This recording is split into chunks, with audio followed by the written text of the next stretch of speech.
Мага, жеңгеңді апарып қайтасың ғой, мен срочно кетіп бара жатырмын, ә? Болды, мына Жақсы, рахмет. Ассалаумағалейкум, әке. Уалейкум ассалам. Кетіп баратсың? Ана, балдар стройғанына ремонт жасатып отқам ғой. Соған барып қайтайын дегенім жеңгеңді алып. Тыныш ба өзіңде, не болды? Не болды өзіңде? Жай ештеңе мәге. Айтсай? Мамашқа ұрып қалған ғой мәге. Сонымен анау машина білесіз ғой, есік көлік. От алмай сонымен машина келіп болып тұрған. Ты мынаны алып кет.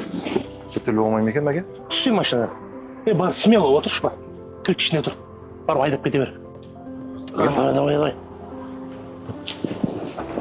Анаң жазылып кетсін. Давай, бар. Рахмет, әмін. Мәке, анау машинам жөндеп жүрген ғой. Сөйтіп жүргенде мотор кетіп қалса бола ма? Соған бір 100 мың бере тұршы, өтініш қарызға. Қайтап берем келесі апта. Қарызға демеші. Досым. Болған кезде бересің. Машина жөндеп тұршы. Рахмет, мүмкін. Жақсы. Тоқта. Не? Анауың тағы да ақша сұрауға келді ма? Кеше машинаны бердің, бүгін тағы ақша. Не болды соншама, не қарсысың оған, а? Мына үйімде бере салсаң, басымға шығып бітті әбден. Аузың жауып отыр. Ол менің ақыреттік досым. Ертең мен өлген кезде табытымды сол досым көтереді. Мен өлгеннен кейін сен маған мақарамда болмай қаласың, білесің бе? Тыныш жүр.